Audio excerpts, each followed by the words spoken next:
My daughter-in-law pushed me out of the car in the middle of the highway saying, "If you're so independent, walk home." The words still echoed in my ears as I stood on the gravel shoulder, watching the red taillights disappear into the afternoon haze. I made one call, and a black car picked me up, but I'm getting ahead of myself. Before we continue, comment where you're watching from and subscribe to the channel. We'd love to see how far our stories are reaching. Let me start from the beginning. From this morning when I thought the worst thing that could happen was another uncomfortable doctor's appointment. At 68, I've learned that Tuesdays have a way of surprising you. I was sitting in my kitchen, stirring honey into my morning tea, when Jessica called. "Linda, it's me." Her voice had that particular tone she used when she was about to do me a favor I hadn't asked for. "I'm picking you up for your appointment today." I paused, the spoon halfway to my lips. "Jessica, that's very kind, but I can drive myself to Dr. Chen's office. I've been going there for 20 years. Mom, we talked about this." The mom always sounded forced coming from her. "Michael is worried about you driving alone, especially with all these new medications." New medications.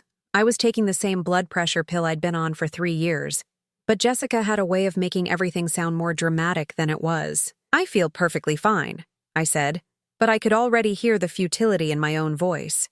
When Jessica made up her mind about something, arguing was like trying to stop rain with an umbrella. "I'll be there in an hour. Wear something nice.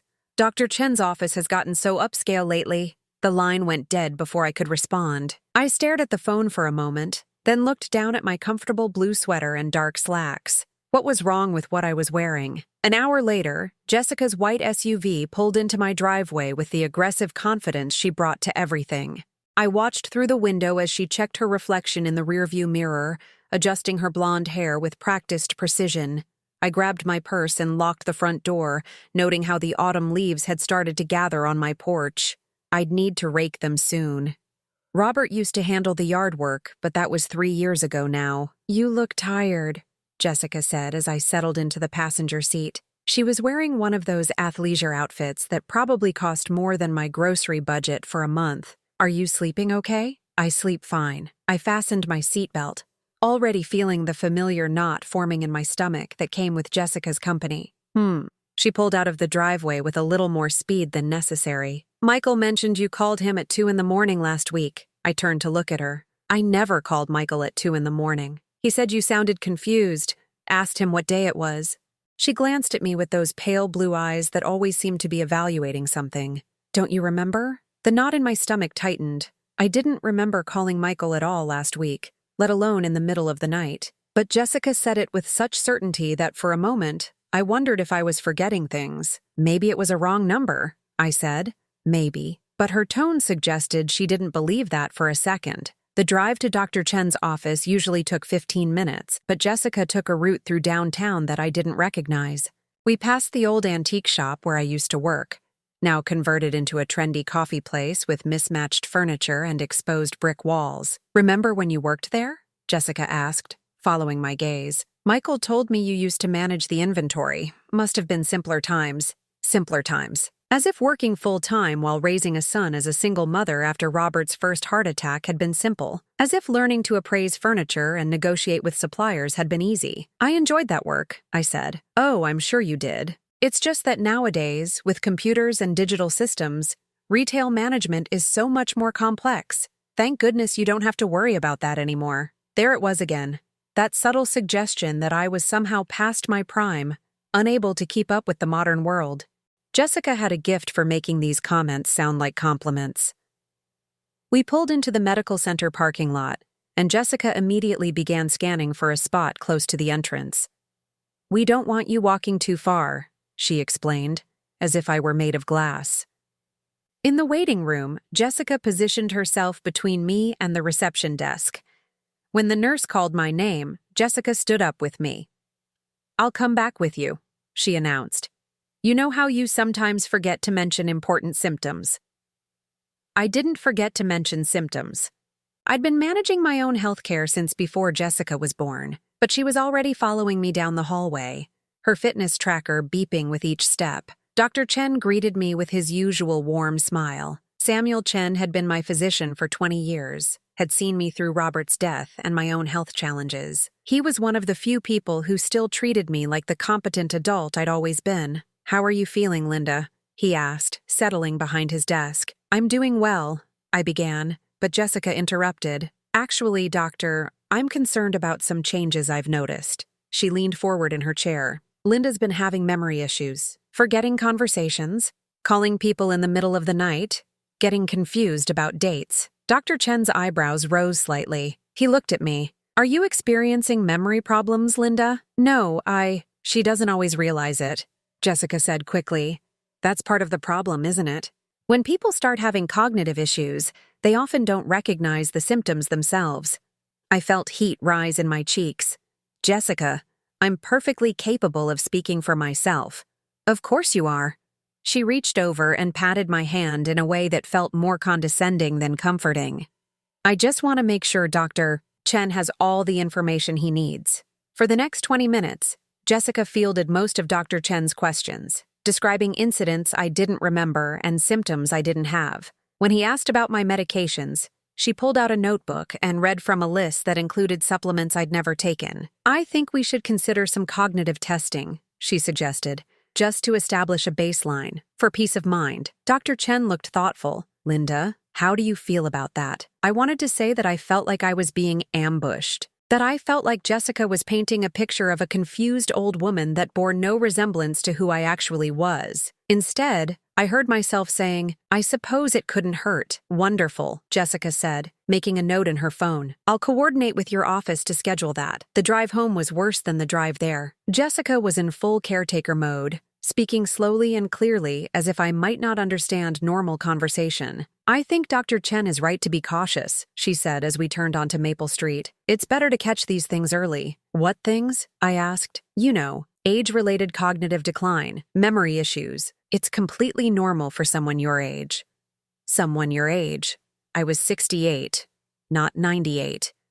My mind was as sharp as it had ever been, but somehow Jessica had managed to convince my doctor that I needed cognitive testing. I've been thinking, she continued, maybe it's time to consider some changes. Your house is getting to be a lot for you to manage alone. There are some lovely senior living communities nearby. My hands clenched in my lap. I'm not ready for senior living. Of course not. I didn't mean immediately. Just something to think about for the future. Planning ahead is always wise. We were on the highway now, the trees blurring past in shades of gold and red. I stared out the window, trying to process what had just happened in Dr. Chen's office. How had a routine checkup turned into a discussion about my mental competence? You're being very quiet, Jessica observed. Are you feeling all right? I'm fine, I said, but I wasn't fine. I was angry. Angry at being spoken for. Angry at being treated like a child. Angry at the way Jessica had somehow made me doubt my own memory. You know, Linda, I think part of the problem might be that you're too isolated. Living alone isn't healthy for someone in your situation. What situation is that? Your age? Your health concerns? The fact that you don't have much of a support system anymore? She glanced at me briefly. When was the last time you saw any of your old friends? I opened my mouth to answer, then realized I couldn't remember. When had I last spoken to Pat Morrison? Or Ruth Martinez from the antique shop? Come to think of it, when had I last had a conversation with anyone besides Michael and Jessica? See? Jessica said, as if she could read my thoughts. Isolation can really affect cognitive function. It's not your fault, but it's something we need to address. The anger that had been simmering in my chest suddenly flared into something hotter. We don't need to address anything. I'm perfectly capable of managing my own life. Jessica's hands tightened on the steering wheel. Linda, please don't get defensive. I'm only trying to help. I don't need help. I need to be treated with respect. Respect? Her voice rose slightly. I've been nothing but respectful. I drove you to your appointment. I made sure Dr. Chen had all the relevant information. I'm concerned about your well-being. How is that not respectful? You spoke for me. You described symptoms I don't have. You made it sound like I'm incompetent. I described things I've observed, things Michael has observed too. She pulled into the right lane more aggressively than necessary. If you can't see that you're having problems, then that's just proving my point. The car was slowing down. I looked out the window and realized we weren't anywhere near my neighborhood. We were on a stretch of highway I didn't recognize, with nothing but trees on either side. Where are we? I asked. Jessica pulled over to the shoulder and put the car in park. She turned to face me, her expression harder than I'd ever seen it. "Linda, I can't do this anymore. I can't keep pretending that everything is fine when it's not. You're becoming a burden on this family and something needs to change." The words hit me like a physical blow. A burden? Yes, a burden. Michael spends half his time worrying about you. I spend my days off driving you around and managing your affairs because you can't or won't take care of yourself properly. I never asked you to. You don't have to ask. That's what family does. But you have to meet us halfway. You have to acknowledge that you need help and stop fighting us on every suggestion we make. I stared at her. This woman who had married my son 7 years ago and gradually inserted herself into every aspect of my life. This woman who had just spent an hour convincing my doctor that I was losing my mind. "I'm not fighting anything," I said quietly. "I'm defending myself." From what? From people who love you? From being treated like I'm incompetent when I'm not? Jessica's face flushed red. "Fine. If you're so independent, if you don't need anyone's help, then prove it." She reached across me and opened the passenger door. "Walk home." I stared at her in shock. "What?" "You heard me. If you're so capable, so independent, then you don't need me to drive you home. Walk." The highway stretched empty in both directions. We had to be at least 10 miles from my house, maybe more. "Jessica, this is ridiculous. Get out of my car." I looked at her face and saw something that chilled me. This wasn't anger. This was calculation. She wanted me to get out of the car. She wanted to leave me here. "Jessica, now." My hands shook as I gathered my purse and stepped out onto the gravel shoulder. The door slammed behind me, and Jessica's white SUV pulled back onto the highway without a backward glance. I stood there for a moment, watching her taillights disappear, my legs unsteady beneath me. The afternoon sun was already starting to sink toward the horizon, and there was a chill in the air that I hadn't noticed while sitting in the warm car. I pulled out my cell phone and looked at the screen. 1 bar of service. My hands were trembling as I scrolled through my contacts. Michael would ask too many questions. The police would want to know why my daughter-in-law had left me on the highway, and I wasn't ready to explain that yet. My finger hovered over a name I hadn't called in months. Ruth Martinez. I pressed call and held my breath. "Linda?" Ruth's voice was warm and surprised. "Is that really you?" "Ruth," I said, and my voice cracked on her name. "I need help." "Where are you?" Ruth's voice carried that same no-nonsense tone I remembered from our days working together at Henderson's Antiques. Even after 6 months of silence, she didn't hesitate to help. I looked around at the empty highway, trying to find some landmark I could describe. "I'm on Route 34, I think. There's a billboard for Murphy's Auto Sales about a 1/4 mile back." "Route 34? Linda, what are you doing way out there?" "It's complicated." I wrapped my free arm around myself as a truck roared past, creating a gust of wind that made me stumble. "Can you send someone to get me?" "I wouldn't ask, but don't you dare apologize. My son Carlos has a car. He'll be there in 20 minutes. Ruth, save it for when you're somewhere warm. Stand away from the road and keep that phone on." The line went dead, leaving me alone with the sound of distant traffic and my own rapid heartbeat. I walked further back from the highway, my sensible shoes crunching on the gravel. 20 minutes felt like an eternity when you're standing on the side of a road, watching the sun sink lower in the sky. I kept replaying the scene in Dr. Chen's office.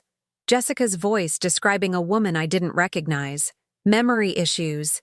Cognitive decline. Calling people in the middle of the night. Where had those stories come from? A dark sedan pulled onto the shoulder behind me, and a young man got out. He had Ruth's dark eyes and easy smile. "Mrs. Hayes, I'm Carlos Martinez." He looked around at the empty highway with obvious confusion. "My mom said you needed a ride, but she didn't mention you were stranded out here." "It's a long story," I said, grateful when he opened the passenger door for me without asking questions.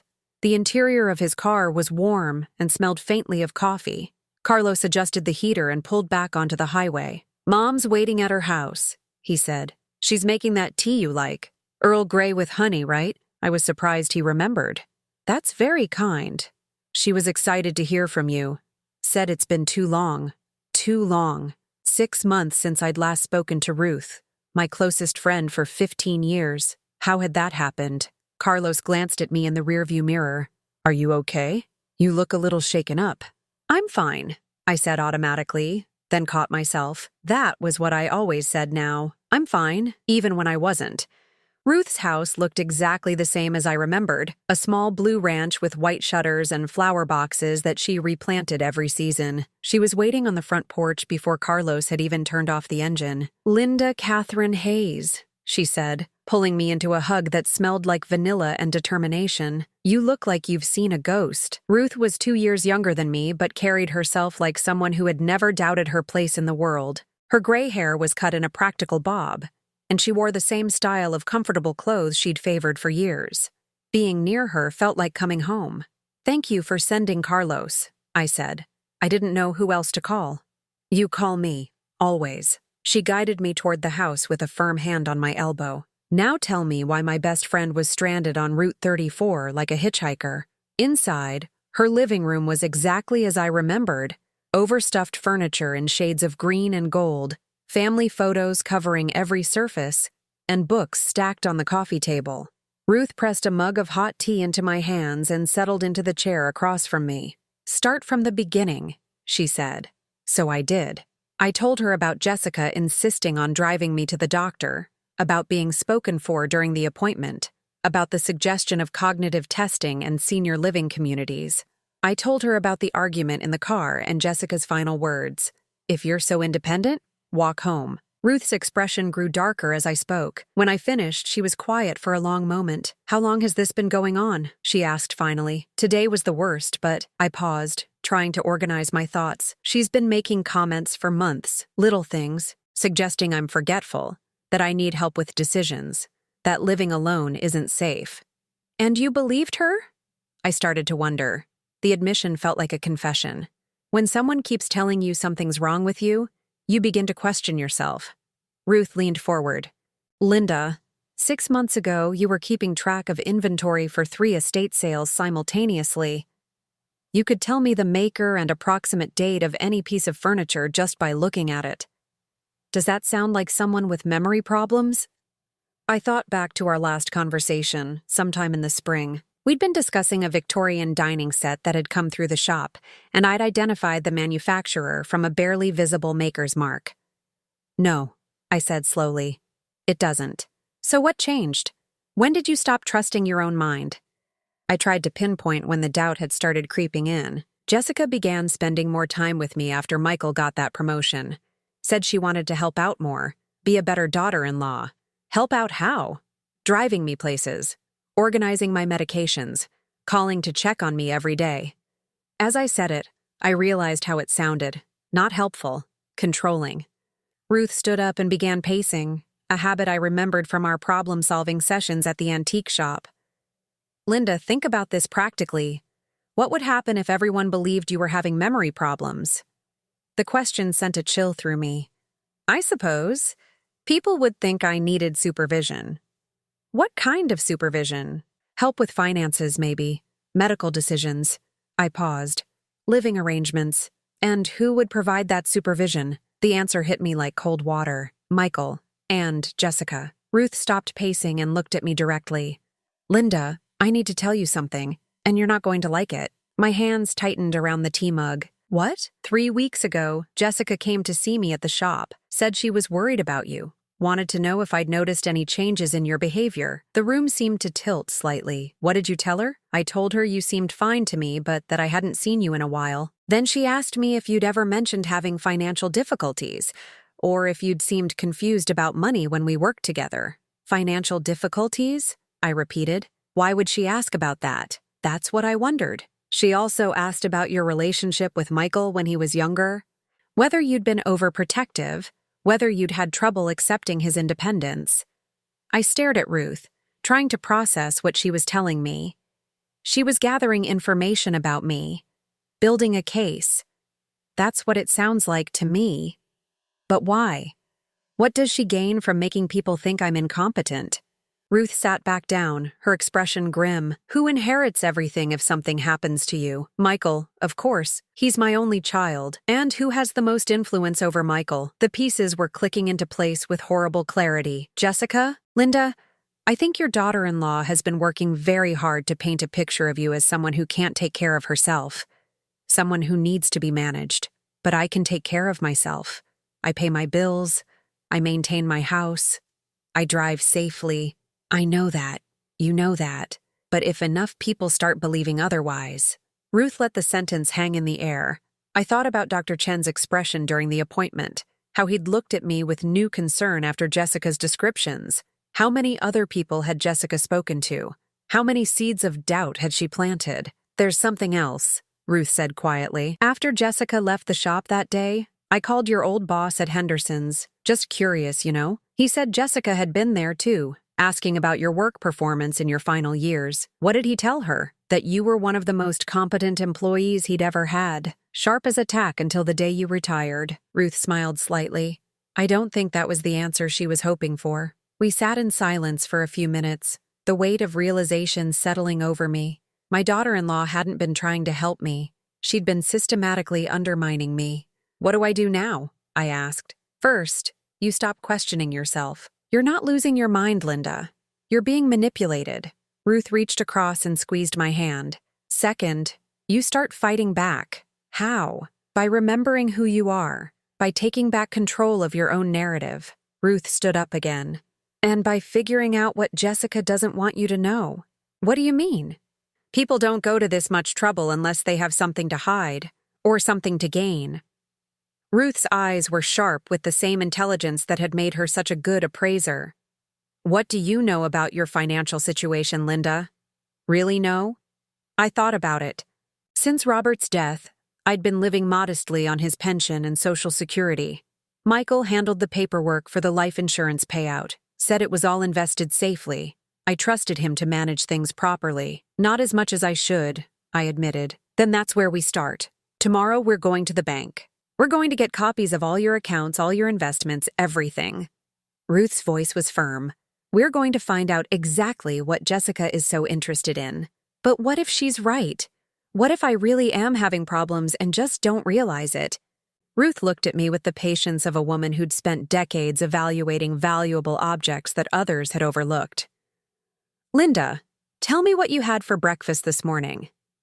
Oatmeal with blueberries and a cup of Earl Grey tea. What did you wear to your doctor's appointment? My blue sweater and dark slacks. Jessica said I should wear something nice. What time did she pick you up? 10:30. She was exactly on time. What route did she take to get home? I paused, visualizing the drive. She went through downtown instead of taking the direct route. We passed Henderson's Antiques. Ruth smiled. Does that sound like someone with memory problems? No, I said. And for the first time in months, I felt certain about something. It doesn't. Good. Now, one more question. When you were standing on that highway today, what was the first thing you thought about? I considered this. I thought about how Jessica wanted me to get out of the car, how she'd planned it. Planned it how? She took the long route home. She picked a spot where there wouldn't be much traffic, where I'd be stuck. The realization made my voice stronger. She wanted to teach me a lesson about being dependent on her. And instead, I met Ruth's eyes and saw my own determination reflected there. Instead, I called someone who actually cares about me. Ruth nodded approvingly.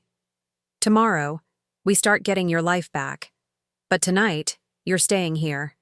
I'm not letting you go home alone after what happened today. As we prepared for bed in Ruth's spare room, I felt something I hadn't experienced in months. Hope. For the first time since Robert's death, I wasn't facing my problems alone. But as I lay in the unfamiliar bed, staring at the ceiling, one thought kept circling through my mind. If Jessica was working so hard to convince everyone I was incompetent, what exactly was she protecting? What did she know about my situation that I didn't? Tomorrow, I would find out. Ruth was already dressed and making coffee when I emerged from the spare bedroom the next morning. She'd laid out fresh towels and even found a spare toothbrush, treating my unexpected stay like it was perfectly normal instead of the crisis it felt like to me. Sleep okay? She asked, handing me a steaming mug. Better than I expected. It was true. For the first time in months, I hadn't woken up in the middle of the night worrying about things I couldn't quite name. Good. We have a busy day ahead. Ruth pulled a notepad from her kitchen drawer, already covered with her neat handwriting. I've been thinking about Jessica's behavior, trying to map out the timeline. I settled at her kitchen table, the same one where we used to plan estate sale strategies when we worked together. Ruth had always been methodical, breaking down complex problems into manageable pieces. "When did you first notice her taking more interest in your affairs?" she asked. I thought back, sipping the coffee that was exactly the right strength. Ruth remembered everything. About 6 months ago, right after Michael got promoted to regional manager. What kind of interest? She started calling every day, always with a reason. Checking if I needed groceries, asking about my doctor appointments, offering to help with paperwork. I paused. At first I was grateful. After Robert died, I felt so disconnected from everything. Ruth made notes as I spoke. What else? She began suggesting that certain activities were too much for me. Driving at night, managing my own shopping, handling my finances. The pattern was becoming clearer as I voiced it. She made it sound like caring concern, but looking back, she was training you to depend on her, and training everyone else to see me as dependent. The realization stung. God, Ruth, how did I not see this? Because you're a decent person who doesn't expect others to manipulate you. Ruth's voice was matter of fact. Manipulators count on that. They use our good nature against us. She flipped to a new page in her notepad. Tell me about your friends. When did you last see Pat Morrison? I tried to remember. Pat and I had been neighbors for 15 years. Close enough that we used to watch each other's houses during vacations. I think. Maybe Easter? We used to have coffee every Tuesday. What happened to Tuesday coffee? The memory came back gradually. Jessica started scheduling things on Tuesdays. Doctor appointments, shopping trips, errands that couldn't wait. She said Pat would understand that family comes first. And Pat never called to ask why you stopped coming? She did, at first. But Jessica always seemed to answer my phone when Pat called. Said I was napping or not feeling well or that we were just heading out. I felt sick. Pat probably thinks I don't want to see her anymore. Ruth made more notes. Who else? The book club at the library, the volunteer group at the church. Each memory was like pressing on a bruise. Jessica always had reasons why I shouldn't go. Too much driving, too many germs during flu season, too much stress for someone my age. And gradually, people stopped expecting you. They stopped inviting me. The words came out as a whisper. I thought they were losing interest in me. I thought I was becoming irrelevant. Ruth reached across the table and covered my hand with hers. Linda, you were never irrelevant. You were being isolated. The coffee suddenly tasted bitter.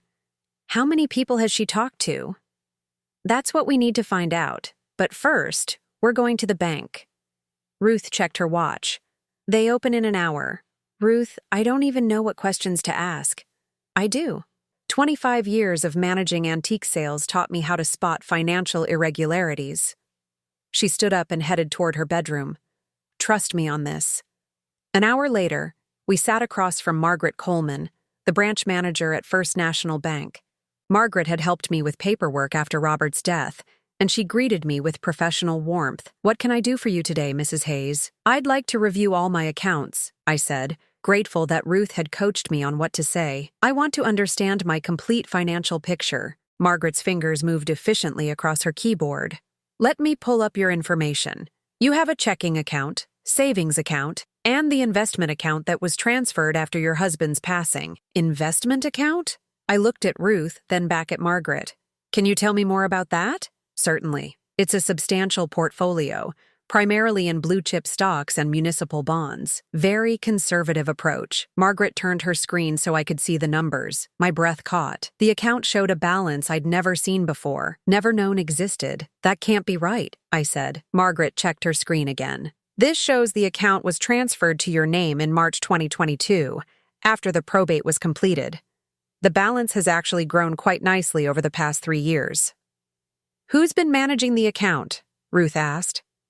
According to our records, Mrs. Hayes handles her own transactions, though. Margaret scrolled through something.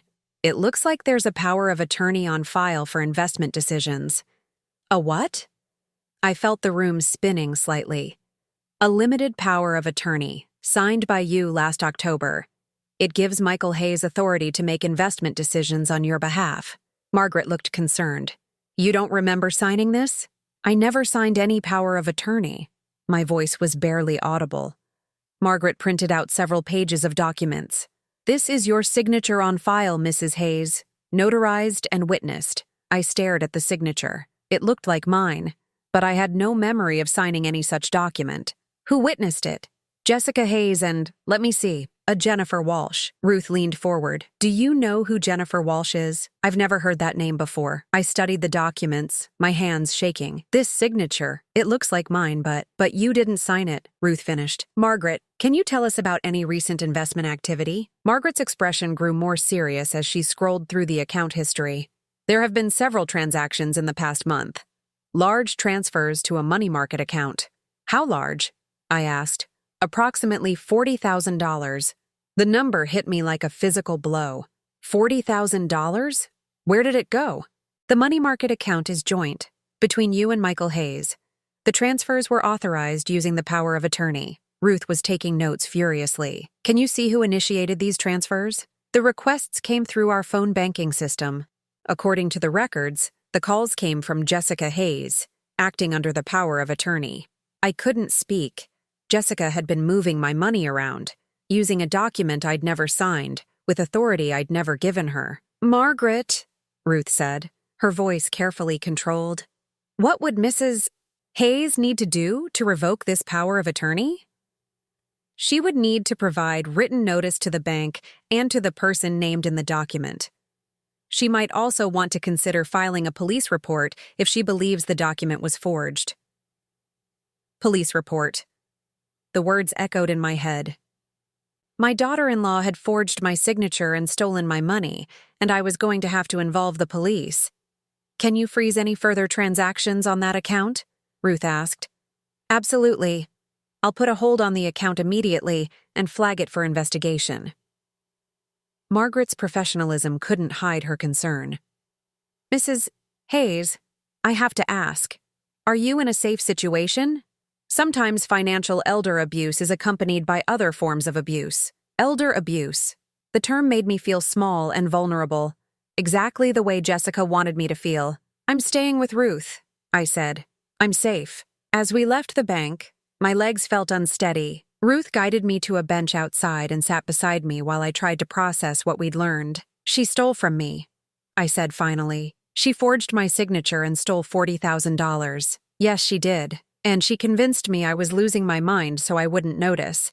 That's exactly what she did. I looked at the bank documents in my hands, proof of betrayal in black and white. What kind of person does that to someone who trusted them? Someone who sees you as an obstacle instead of a person. Ruth's voice was gentle but firm. Someone who decided your money was more important than your dignity. But why? Michael has a good job. They seem to be doing fine financially. Did they? Or did they just want you to think that? I thought about Jessica's expensive clothes, the luxury SUV, the frequent mention of spa visits and shopping trips. Had I ever actually seen proof of Michael's supposed promotion? Or had I just taken their word for it? We need to find out more, I said. Yes, we do. But first, we need to get you home and see what else has been happening in your absence. The drive to my house felt surreal. Everything looked exactly the same. My small blue Cape Cod with its neat lawn and flower beds, the mailbox Robert had painted white every summer, the oak tree we'd planted when Michael was 10, but somehow it all felt different now, like I was seeing it through new eyes. Ruth parked in my driveway and walked with me to the front door. I fumbled with my keys, still shaking from what we'd discovered at the bank. Take your time, Ruth said. Inside, the house was exactly as I'd left it yesterday morning, but something felt off. I couldn't put my finger on it at first. Then I realized what it was. My answering machine, I said. The light isn't blinking. Ruth followed me to the kitchen counter where my old-fashioned answering machine sat next to the phone. How many messages do you usually have after being away overnight? A few, usually. Telemarketers, maybe something from the church. I pressed the play button. The machine showed 0 messages. That's odd, Ruth said. Unless, she picked up my phone and dialed her own number. Her phone rang immediately, but my phone showed no incoming call. Linda, your phone isn't working. Either it's been disconnected or, she examined the phone cord, or someone called and had your service suspended. Who would do that? But even as I asked the question, I knew the answer. Someone who wanted to make sure I couldn't call for help. Someone who wanted to isolate me completely. Ruth was already dialing on her cell phone. "I'm calling the phone company. We need to find out what happened to your service." While she dealt with the phone company, I walked through my house with new awareness. Everything seemed normal, but now I was looking for signs of intrusion, evidence that someone had been here in my absence. In my bedroom, I noticed that my jewelry box had been moved slightly on the dresser. The small stack of financial papers I kept in my desk drawer was neater than I'd left it. Someone had been here, going through my things. "Linda!" Ruth called from the kitchen. "You need to hear this." I hurried back to find her ending a call with a grim expression. "Your phone service was suspended yesterday afternoon," she said. "The request came from Jessica Hayes, claiming to be your caregiver. She told them you were being moved to a care facility and wouldn't need the service anymore." The room tilted. She told them I was being moved to a care facility?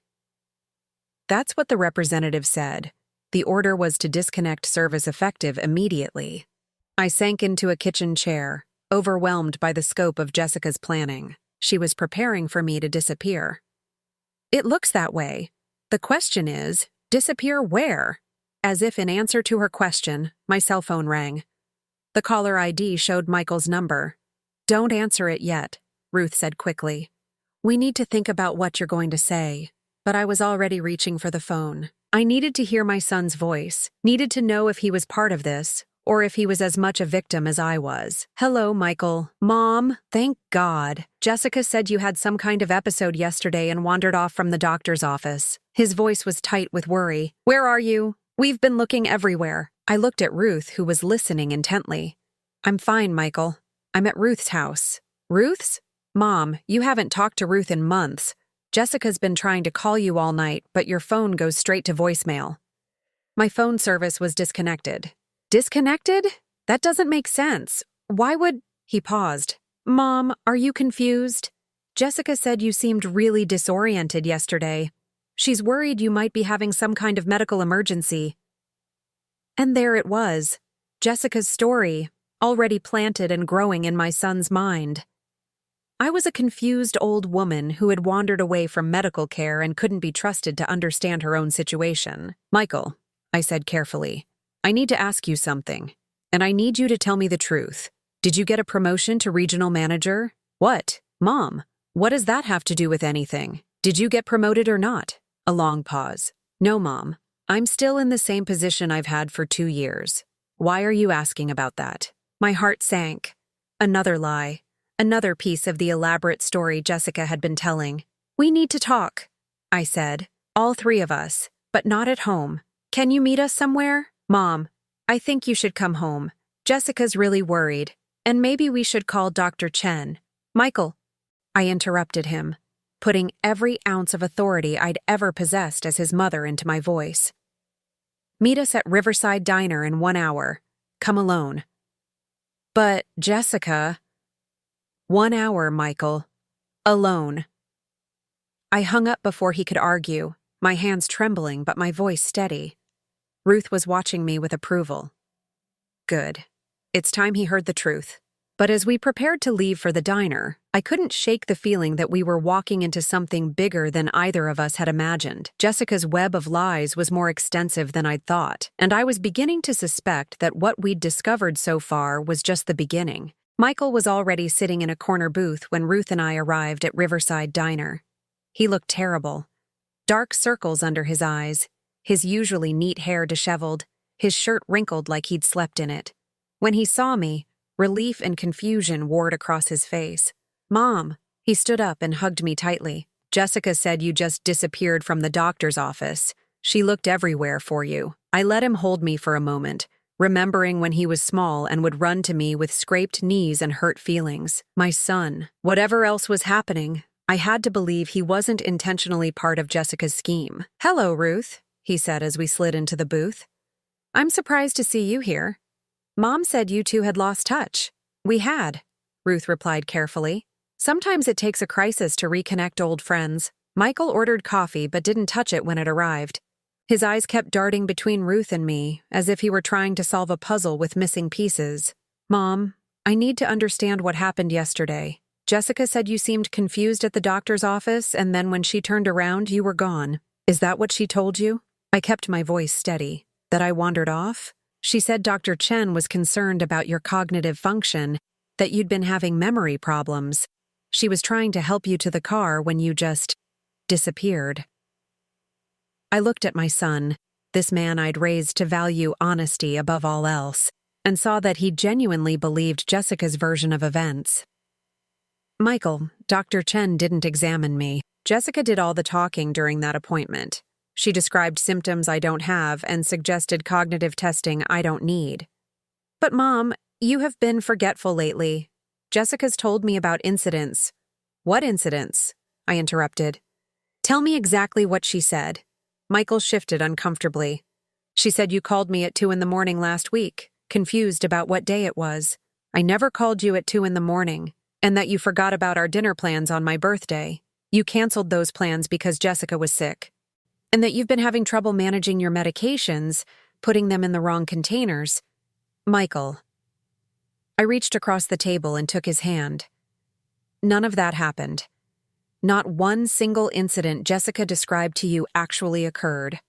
He stared at me, conflict clear in his expression. Mom, why would Jessica lie about something like that? Ruth opened her purse and placed the bank documents on the table. Maybe this will help explain. Michael looked down at the papers, his brow furrowing as he read. I watched his face change as understanding dawned. This is a power of attorney, he said slowly, with my name on it. A power of attorney I never signed, I said.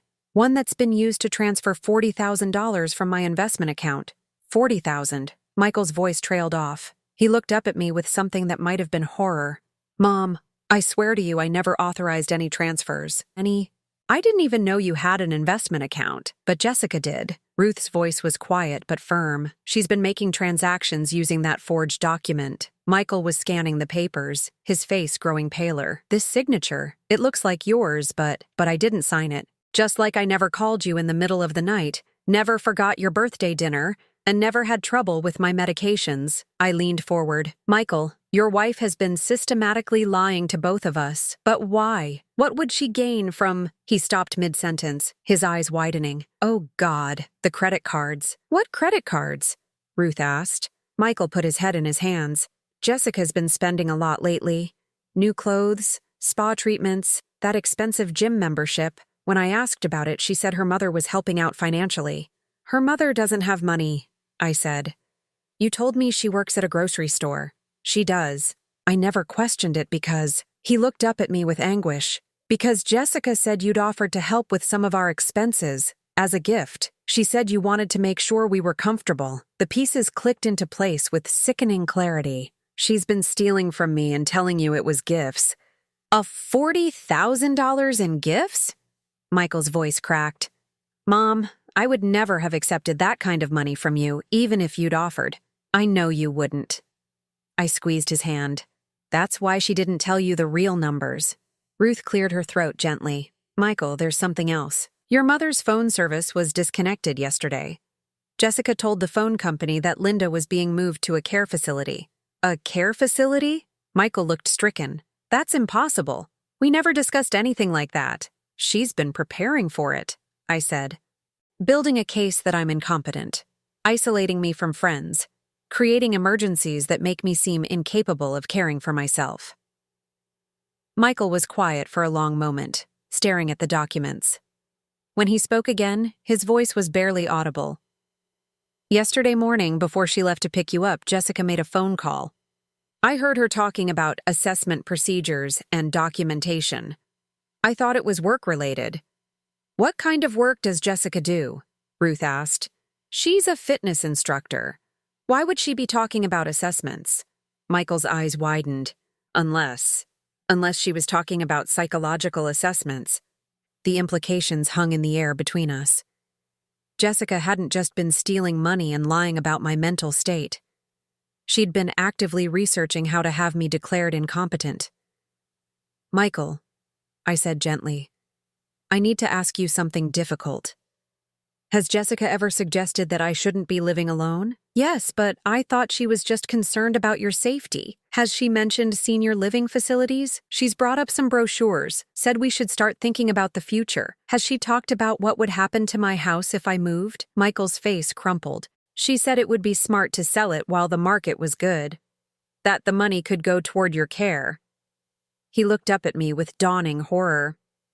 She was planning to have you committed and control your inheritance in the process, Ruth added quietly. We sat in silence while Michael processed everything. I could see him replaying conversations, re-examining interactions, seeing his wife's behavior through new eyes. I have to go home, he said suddenly. I have to confront her. Not yet, Ruth said firmly. First, we need to know how far this goes, what other lies she's told, what other documents she might have forged. How do we find that out? I thought about my house, the small signs that someone had been through my things. We start by going through my personal papers.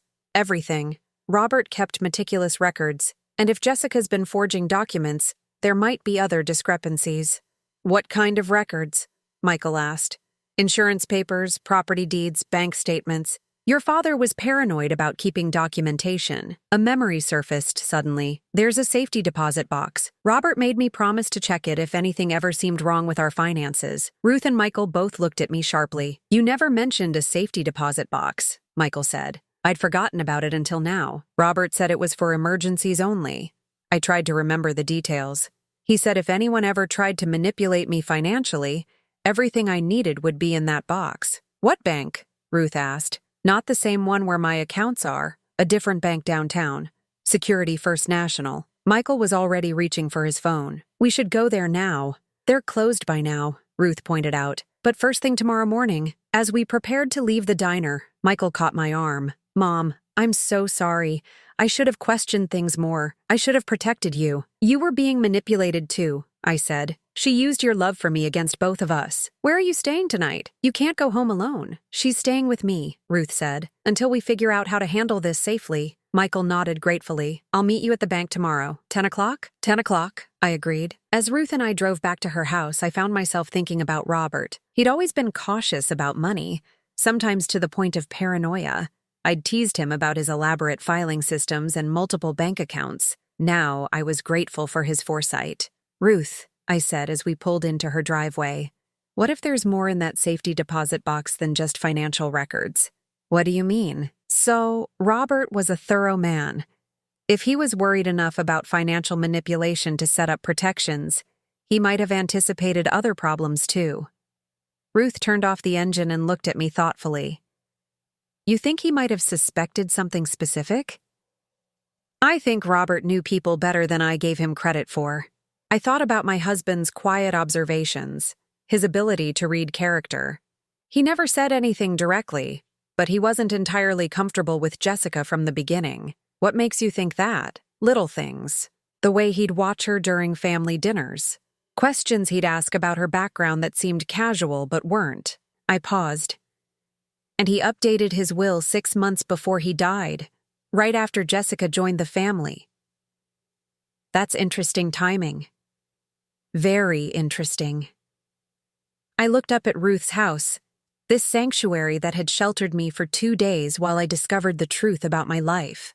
Tomorrow, we find out what else Robert knew. But as we went inside, I couldn't shake the feeling that whatever was in that safety deposit box would change everything. Robert had been protecting me even from beyond the grave, and something told me his protections went deeper than I'd ever imagined.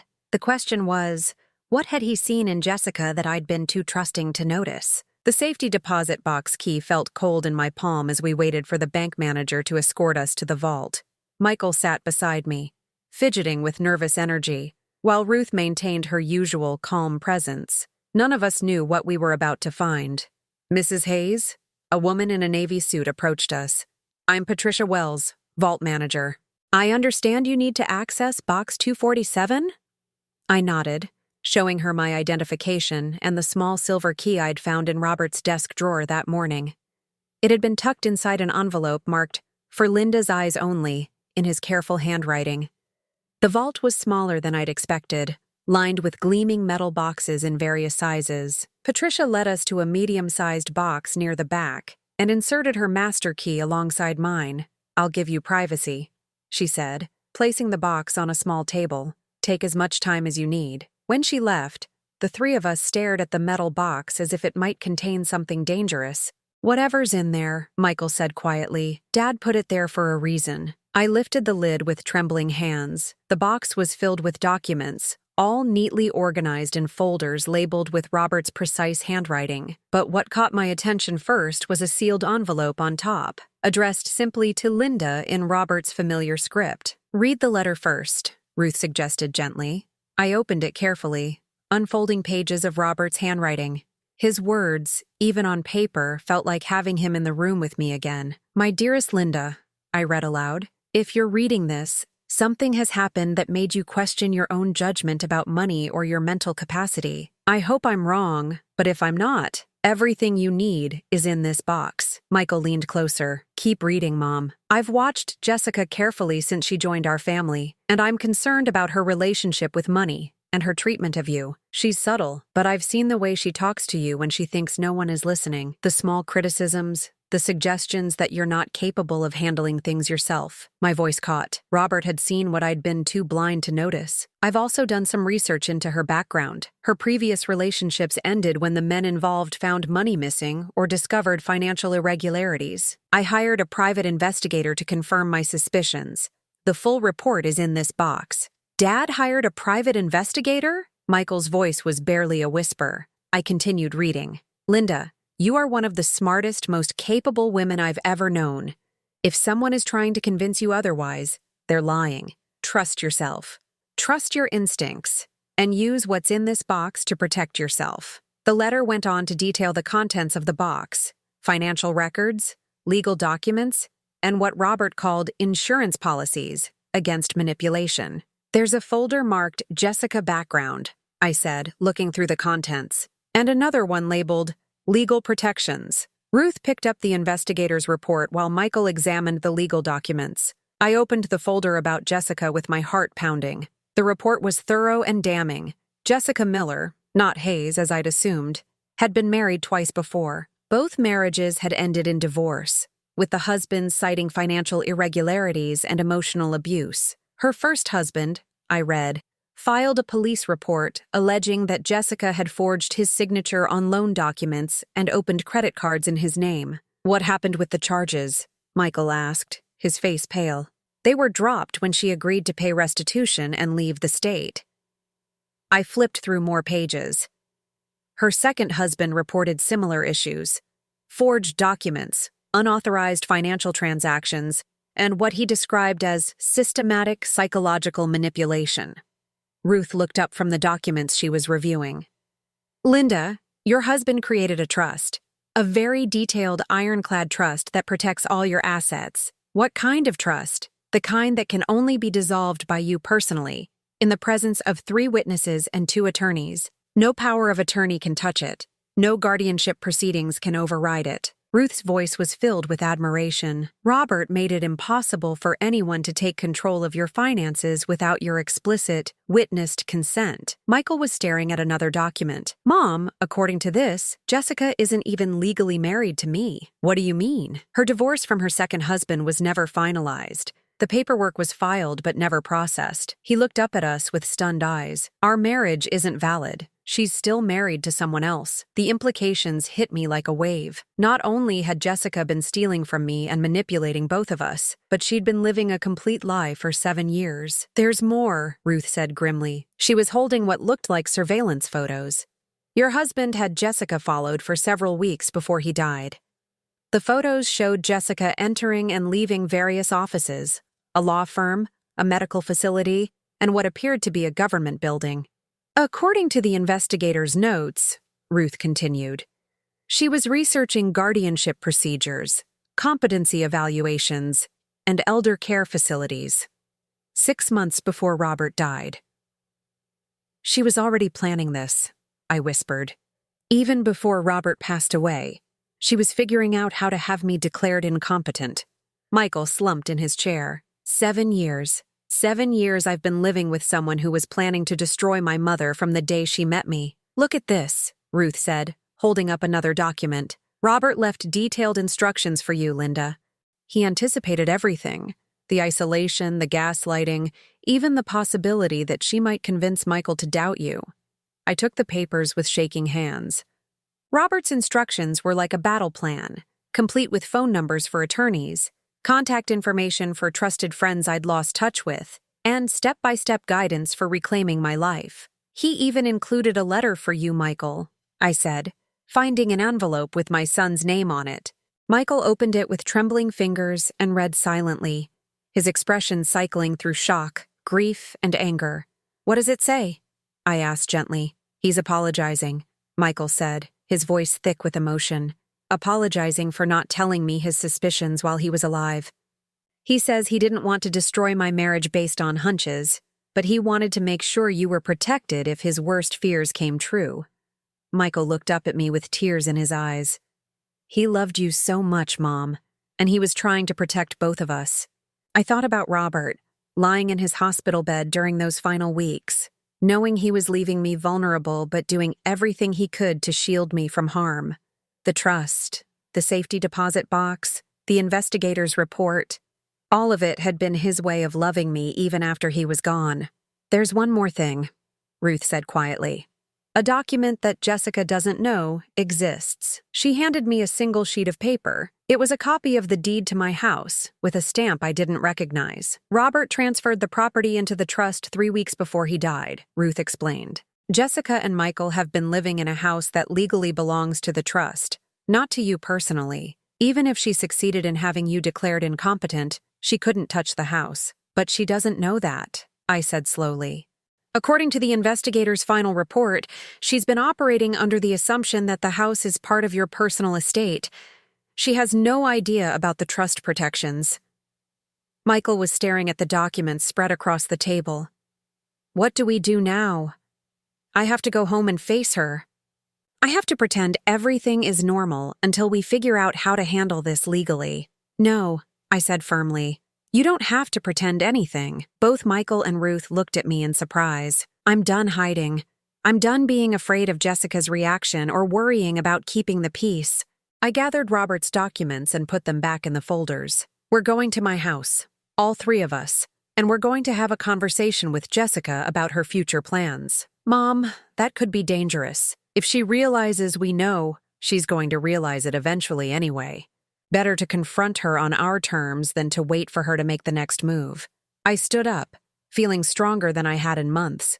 "Besides, I have something she wants very badly." "The house?" Ruth asked. "No.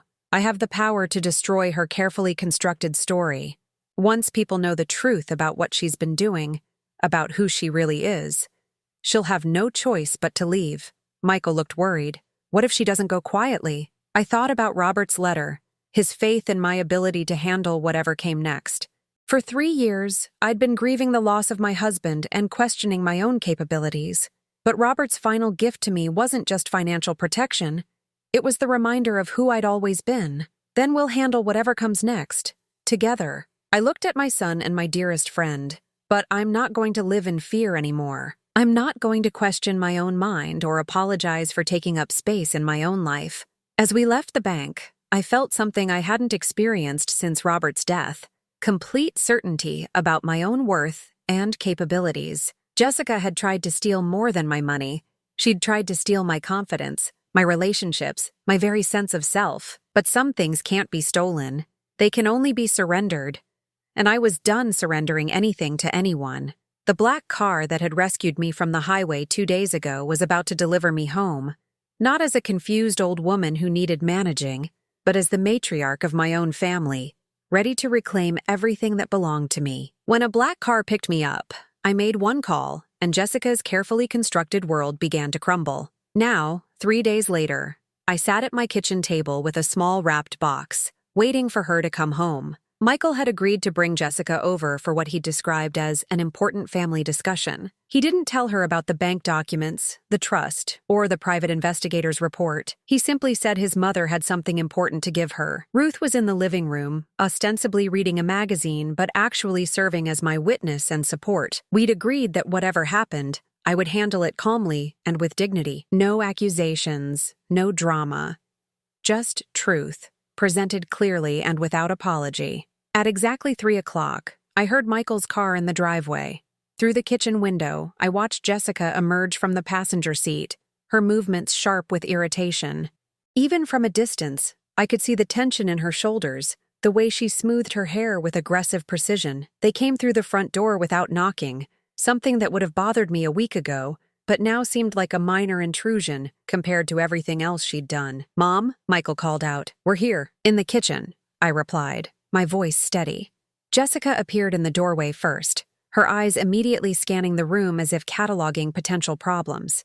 She was wearing a cream-colored dress that probably cost more than most people's monthly grocery budget. Purchased, I now knew, with money stolen from me. "Linda," her voice carried that familiar tone of forced patience. "Michael said you had something for me?" "I do." I gestured to the chairs across from me. "Please, sit down, both of you." Michael took the chair closest to me, his face pale but resolute. We'd agreed that he would let me lead the conversation, that he would listen and learn rather than confront. The revelations about Jessica's previous marriages and invalid legal status had shaken him deeply. Jessica remained standing, her arms crossed. "I hope this doesn't take long. I have the appointment at 4. "It will take exactly as long as it needs to," I said calmly. "Sit down, Jessica." Something in my tone must have surprised her because she actually did sit, though she perched on the edge of the chair as if ready to flee. I placed the wrapped box on the table between us. It was small, about the size of a jewelry box, tied with a simple white ribbon. "Before I give you this," I said, "I want to tell you about my week. It's been quite educational." Jessica's eyes darted toward the box, then back to my face. "Linda, if this is about the other day, I think we should discuss what happened with Dr. Chen. Your behavior was concerning." "My behavior?" I interrupted gently. "You mean the way I questioned why you were speaking for me during my own medical appointment? You seemed confused." "I seemed confused because you were describing symptoms I don't have to a doctor who has known me for 20 years. I kept my voice level, conversational. "Symptoms you made up to support a narrative you've been building for months." Michael shifted in his chair but remained silent as we'd agreed. Jessica's composure flickered for just a moment. "I don't know what you think happened, but I know exactly what happened. You left me on the side of Highway 34 because I dared to defend myself. You wanted to teach me a lesson about dependence." I smiled slightly. "Instead, you taught me something much more valuable, which was that I have people in my life who care about me. People who will come when I call, who will listen when I speak, who will believe me when I tell the truth." I glanced toward the living room where Ruth was still pretending to read. "People who know the difference between someone needing help and someone being manipulated." Jessica followed my gaze, her expression hardening when she saw Ruth. "I see you've been talking to your old friends. I hope they didn't fill your head with unnecessary worries." "Oh, they didn't need to fill my head with anything. The bank records were quite enlightening all by themselves." The color drained from Jessica's face. "Bank records? You remember, the ones showing the power of attorney I never signed. The one used to transfer $40,000 from my investment account." I leaned back in my chair, watching her carefully. "The account you didn't think I knew about." Jessica's mouth opened and closed several times before she found her voice. "That's impossible. You signed that document in October. I was there." "You were there," I agreed. "But I wasn't. At least, not in any meaningful way. You forged my signature, Jessica. The bank is investigating it as fraud." Michael made a small sound, and Jessica whipped her head toward him. "Michael, you can't possibly believe this. Your mother is clearly having some kind of episode." "No," Michael said quietly. "I don't think she is." Jessica stared at him as if he'd grown a second head. "What?" "I said I don't think she's having an episode. I think she's been manipulated. We've been manipulated." Michael's voice grew stronger. "I know about the credit cards, Jessica. The ones you've been paying with Mom's stolen money." "That wasn't stolen. It was stolen," I interrupted. "Just like my phone service was stolen when you had it disconnected, claiming I was being moved to a care facility. Just like my relationships were stolen when you systematically isolated me from my friends." Jessica was looking between Michael and me now, her practiced composure beginning to crack. "You don't understand. I was trying to protect this family. From what? From me having my own opinions? From me maintaining my independence?" I picked up the wrapped box and turned it over in my hands. "Or were you protecting your access to my money and property? That's ridiculous, is it? Because according to the private investigator my husband hired before he died, this isn't the first time you've done something like this." The silence that followed was deafening. Jessica went completely still, her face cycling through several emotions before settling on something that looked like panic. Private investigator? My husband was a thorough man. He had concerns about your background, so he looked into it. I set the box back on the table. Would you like me to share what he found? Linda. He found records of 2 previous marriages, both ending in accusations of financial fraud, both involving forged documents and stolen money. I watched her face carefully. He also found that your divorce from your second husband was never finalized. Michael inhaled sharply. What does that mean? It means, I said calmly, that Jessica's marriage to you isn't legal. She's still married to someone else. The sound Michael made was barely human. Jessica turned toward him, her mask finally slipping completely. Michael, I can explain. Explain what? Explain that you've been lying to me for 7 years? Explain that you've been stealing from my mother? Explain that we're not actually married? The marriage thing is just a technicality. A technicality? Michael's voice rose. You committed bigamy. You forged legal documents. You've been systematically abusing my mother. He stood up abruptly. What else have you lied about? Jessica looked around the room like a trapped animal. You don't understand what it's like. You've never had to worry about money. Never had to. So you decided to steal from a widow? Ruth's voice came from the doorway. She'd abandoned any pretense of reading and was watching Jessica with undisguised disgust. You decided to torture someone who welcomed you into her family. I never tortured anyone. You convinced her she was losing her mind, Ruth said flatly. You isolated her from everyone who cared about her. You made her question her own memory, her own judgment, her own worth. Ruth stepped into the kitchen. What would you call that? Jessica's composure shattered completely. You don't know what it's like to have nothing, to depend on someone else for everything. I was protecting my future by destroying mine, I said quietly. She looked at me with something that might have been desperation. Linda, I know this looks bad, but we can work this out. I'll pay back the money. I'll fix the marriage situation. We can forget this ever happened. No, I said simply. We can't. I picked up the wrapped box and held it out to her. This is for you. Jessica stared at the box suspiciously. What is it? Open it and see. With trembling hands, she untied the ribbon and lifted the lid. Inside, nestled in white tissue paper, was a set of keys. They're the keys to my house, I explained. The keys I'm giving back to you. Giving back? I don't understand. You've been living here rent-free for 7 years, believing that this house would eventually be yours, believing that once you had me declared incompetent, you could control everything I own. I smiled gently. These keys represent your time in this house. Consider them a gift from someone who believed your lies for far too long. Jessica lifted the keys, confusion and fear warring in her expression. What are you saying? I'm saying that your lease has expired. You have 24 hours to remove your belongings and find somewhere else to live. You can't throw me out. I have rights. Actually, you don't. This house belongs to a trust that my husband created before he died, a trust that you can't touch, challenge, or claim any interest in. I stood up, feeling calmer than I had in years. The trust documents are already filed with the court.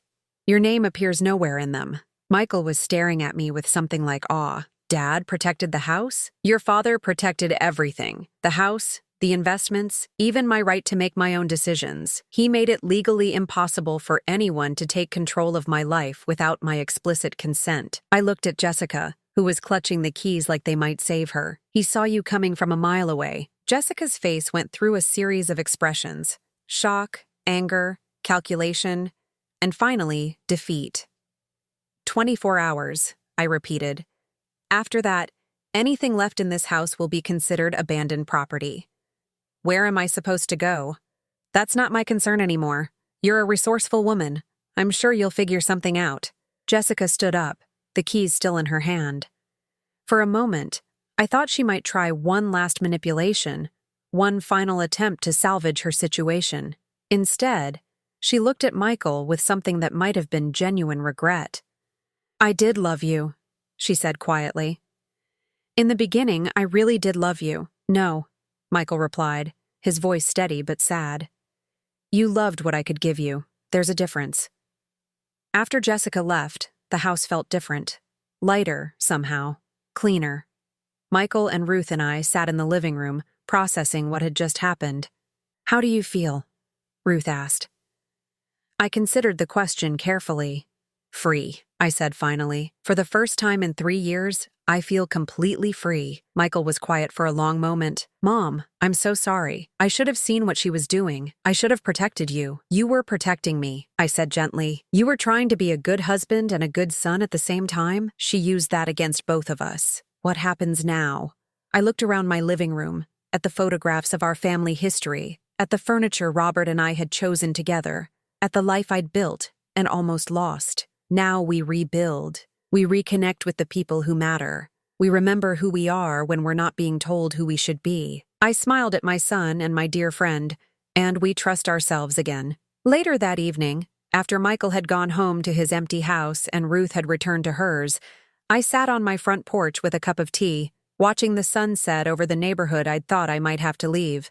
My phone rang, the new phone service I'd had reinstalled that afternoon. The caller ID showed a number I didn't recognize, but the voice was familiar. Mrs. Hayes, this is Dr. Chen. I wanted to call and apologize for yesterday's appointment. After speaking with your friend Ruth, I realized I may have been given some inaccurate information about your condition. Thank you for calling, Dr. Chen. I also wanted to let you know that someone contacted my office this morning asking about procedures for involuntary psychiatric holds.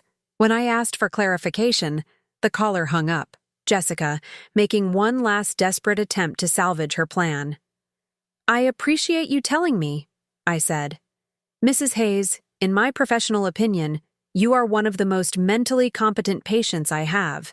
If anyone tries to tell you otherwise, they're lying. After I hung up, I sat in the gathering twilight, thinking about gifts. Jessica had given me the keys to my own house, thinking she was being evicted. What she didn't understand was that I was giving her something much more valuable, the truth about who she really was, and the consequences of her choices. Some gifts come wrapped in pretty boxes. Others come wrapped in hard lessons and new beginnings. As I watched the first stars appear in the darkening sky, I realized that Robert's final gift to me wasn't just the trust or the safety deposit box or the protection he'd built around my life. His gift was the reminder that I had always been strong enough to save myself. I just needed to remember how. The black car that had picked me up on the highway had brought me home to myself. And that, I thought as I finished my tea and prepared to lock up my house, for the night, was the most precious gift of all.